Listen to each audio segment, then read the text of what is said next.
Hello Mark, I'm Bernice and my Chinese name is He Wanhua. My student number is as usual 641024. I'm a freshman and I'm majoring in English. The title of the speech is Pay Attention to Penguins, and the speaker is Boarsma. I want to talk about penguins today, but first I want to start by saying that we need a new operating system for the oceans and for the earth. When I came to the Galapagos 40 years ago, there were 3,000 people that lived in the Galapagos. Now there are over 30,000. There were 2 jeeps on Santa Cruz. Now there are around 1,000 trucks and buses and cars there. So the fundamental problems that we face are overconsumption and too many people. It's the same problems in the Galapagos, except, obviously, it's worse here in some ways than other places, because we've only doubled the population of the Earth since the 1960s, a little more than doubled, but we have 6.7 billion people in the world, and we all like to consume. And one of the major problems that we have is our operating system is not giving us a proper feedback. We are not paying a true environmental cost of our actions. And when I came at age 22 to live on Fernandina, let me just say that I had never camped before. I had never lived alone for any period of time, and I'd never slept with sea lions snoring next to me all night. But moreover, I'd never lived on an uninhabited island. Punta Espinosa is where I lived for over a year, and we called it uninhabited because there were no people there. But it's alive with life. It's hardly uninhabited. So a lot has happened in the last 40 years. And what I learned when I came to the Galapagos is the importance of wild places, wild things, certainly wildlife, and amazing qualities that penguins have. Penguins are real athletes. They can swim 173 kilometers in a day. They can swim at the same speed day and night. That's faster than any Olympic swimmer. I mean, they can do like 7 kilometers an hour and sustain it. But what is really amazing, because of this depthness here, Emperor penguins can go down more than 500 meters and they can hold their breath for 23 minutes. Magellanic penguins, the ones that I worked on, they can dive to about 90 meters and they can stay down for about 4.6 minutes. Humans without fins, 90 meters, 3.5 minutes. And I doubt anybody in this room could really hold their breath for 3.5 minutes. You have to train to be able to do that. So penguins are amazing athletes. The other thing is I've never met anybody that really doesn't say that they like penguins. They are comical. They walk upright, and of course they are diligent. And more importantly, they are well dressed. So they have all the criteria that people normally like. But scientifically, they're amazing because they are sentinels. They tell us about our world in a lot of different ways, and particularly the ocean. This is a picture of a Galapagos penguin that's on the front of a little zodiac here in the Galapagos. And that's what I came to study. I thought I was going to study the social behavior of Galapagos penguins, but you really know penguins are rare. These are the rarest penguins in the world. Why I thought I was going to be able to do that, I don't know. But the population has changed dramatically since I was first here, when I counted penguins for the first time and tried to do a census. We just counted all the individual beaks that we could around all this island. We counted around 2,000. So I don't know how many penguins there really are, but I know I can count 2,000. If you go and do it now, the national park count about 500.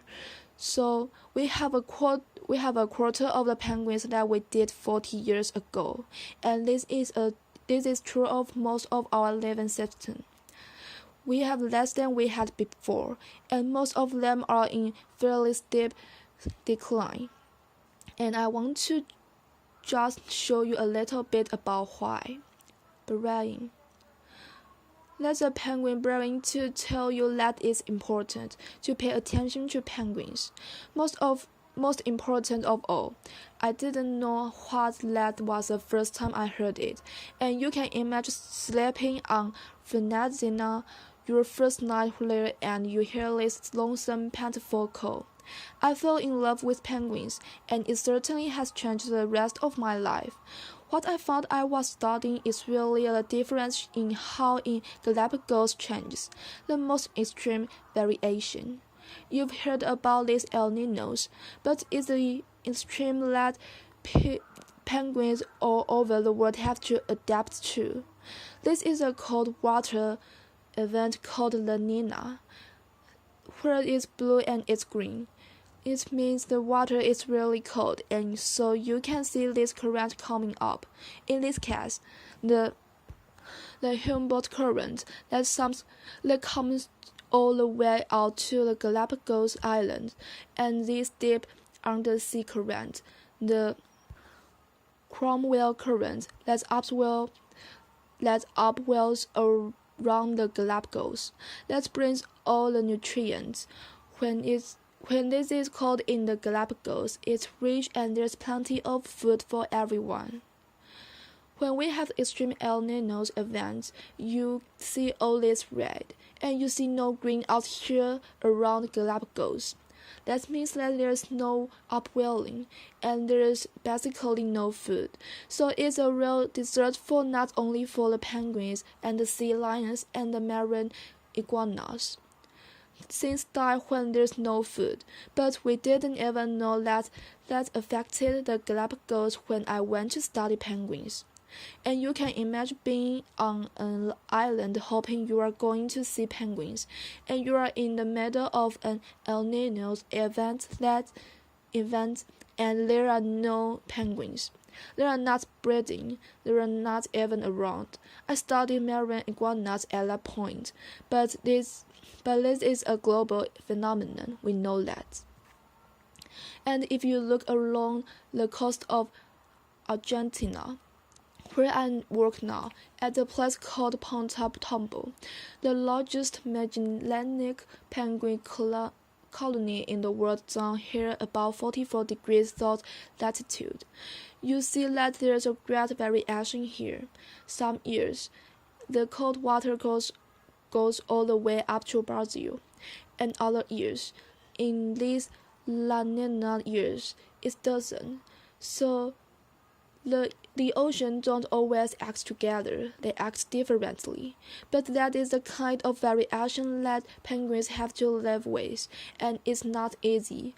So when I went to study the Magellanic penguins, I didn't have any problems. There were plenty of them. This is a picture at Ponta Tombo in February showing all the penguins along the beach. I went there because the Japanese wanted to start harvesting land and turning them into high-fashion golf gloves, protein and oil. Fortunately, nobody has harvested any penguins, and we are getting over 100,000 tourists a year to see them. But the population is declining, and it declined fairly substantially, about 21% since 1987, when I started this surveys in terms of number of active nests. Here you can see where Ponta Tombo is, and they breed in incredible dense colonies. We know this because of long-term science, because we have long-term studies there. And science is important in informing decision makers and also in changing how we do and knowing the direction of change that we are going in. And so we have these penguin projects. The Wildlife Conservation Society has funded me along with lots of individuals over the last 27 years to be able to produce these kinds of maps. And also, we know that it's not only Galapagos penguins that are in trouble, but Magellanic that have and many other species of penguins. And so we have started a global penguin society to try to focus on the real plight of penguins. This is one of the plights of penguins: oil pollution. Penguins don't like oil and they don't like to swim through oil. The nice thing is, if you look down here in Argentina, there's no surface oil pollution from this composite map. But in fact, when we went to Argentina, penguins were often found totally covered in oil. So they were just minding their own business. They ended up swimming through ballast water that had oil in it, because when tankers carry oil, they have to have ballast at some point. So when they're empty, they have the ballast water in there. When they come back, they actually dump this oily ballast water into the ocean. Why do they do that? Because it is cheaper. Because they don't pay the real environment costs. Because they don't pay the real environmental costs. We usually don't, and we want to start getting the counting system right so we can pay the real cost. At first, the Argentine government said, "No, there's no way. You can't find oiled penguins in Argentina. We have laws, and we can't have illegal dumping. It's against the law." So we ended up spending 9 years convincing the government that there are lots of oiled penguins. In some years, like this year, we found more than 80% of the adult penguins died on the beach were covered in oil. These little blue dots are the fledgling.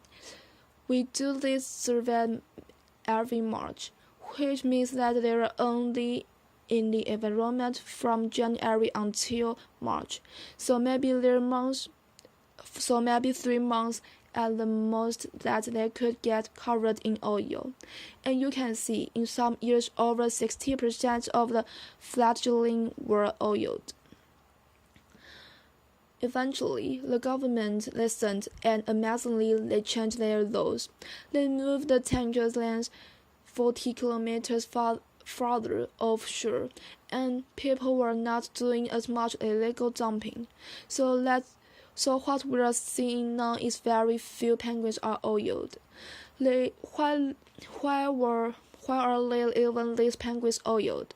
Because we've solved the problem in Chubut province, which is like a state in Argentina, where Punta Tombo is. So that's about 1,000 kilometers of coastline, but we haven't solved the problem in northern Argentina, Uruguay, and Brazil. So now I want to show you that penguins are affected. I'm just going to talk about 2 things. This is climate change. No, this has really been a fun study because I put stellate tags on the back of these Magellanic penguins. Try to convince donors to give you a couple $1,000 to glue a stellate tag on the back of penguins. But we've been doing this not for more than a decade to learn where they go. we thought we needed a marine protected area of about 30 kilometers, and then we put a status tag on the back of a penguin. And what the penguins show us, and these are all the little dots from where the penguins' positions were for penguins in incubation in 2003. And what you see is some of these individuals are going 800 kilometers away from their nests. So that means as their mate is sitting on the nest incubating the eggs, the other one is out there foraging, and the longer they have to stay gone, the worst condition the mate is in when the mate comes back, and of course all of this then that leads to a vicious cycle, and you can't raise a lot of chicks. Here you see in 2003, these are all the dots of where the penguins are. They are resting a little over a half of a chick. Here you can see in 2006, they rest almost 3/4 of chicks per nest, and you can see that they're closer to Ponta Tombo. They are not going as far away. This past year, in 2009, you can see that you are now resting about 1/4 of a chick, and some of these individuals are going more than 900 kilometers away from their nests. So it's kind of like you having a job in Chicago, and then you get transformed to St. Louis, and your mate is not happy about this because you've got to pay airfare because you are gone longer. The same thing is true for penguins as well, and they're going about, on average now, 40 kilometers farther than they did a decade ago.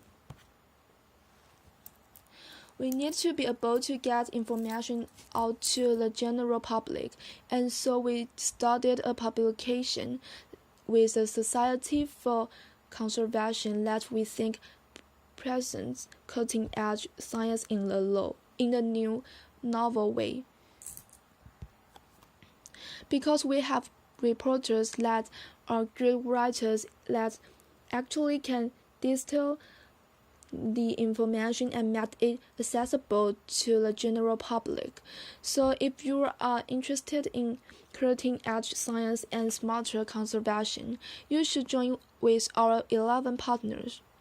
Some of them here in this room, like the Natural Conservancy, and look at this magazine because we need to get information out about conservation to the general public. Lastly, I want to say that all of you probably have had some relationship at some time in your life with a dog, a cat, some sort of pet, and you recognize that those are individuals, and some of you consider them almost part of your family. If you had a relationship with penguins, you'd see it in the same sort of way. They are amazing creatures that really change how you view the world because they are not that different from us. They are trying to make a living. They are trying to raise their offspring. They are trying to get on and survive in the world. This is terrible in penguin. The penguin. Turbo's never been fed. He met us. Got his name because he started standing under my diesel truck, a turbo truck, so we named him Turbo. Turbo has taken a knocking on the door with his beak. We let him in, and he comes in here. And I just wanted to show you what happened one day when Turbo brought in a friend. So this is Turbo. He's coming up to one of my graduate students and flipper petting, which he would do to a female penguin. And you can see he's not trying to bite. This guy has never been in before, and he's trying to figure out what is going on. What's this guy doing? This is really pretty weird. And you'll see soon that my graduate student, and you see, Turbo's pretty intent on his flipper patting. And now he's looking at the other guy, saying, "You are really weird." And now look at this, not friendly. So penguins really differ in their personalities, just like our dog and our cats. We're also trying to collect our information and become more technologically literate. So we're trying to put that in computer in the field. And penguins are always involved in helping us or not helping us in some way or another. This is a radio frequency ID system. You put a little piece of rice in the food of a penguin that has a barcode, so it tells you who it is. It works over the pad, and you know who it is. Okay, so here are a few penguins coming in. See, this one coming back to its nest. They're all coming in at this time, walking across there, just kind of leisurely coming in. Here's a female that's in a hurry. She's got food. She's really rushing back because it's hot to try to feed her chicks. And then there's another fellow that will literally come by. Look how fat he is. He's walking back to feed his chicks. And then I realized that they're playing king of the blocks. This is my box up here, and this is the system that works. You can see this penguin. He goes over. He looks at those wheels. Does not like that wheel. He uploads the wheel. We have no data. Laughter. So they really are pretty amazing creatures. Okay. Most important thing is, only you can change yourself, and only you can change the world and make it better, for people as well as penguins. So thank you very much. Applause. Bye bye, Mark.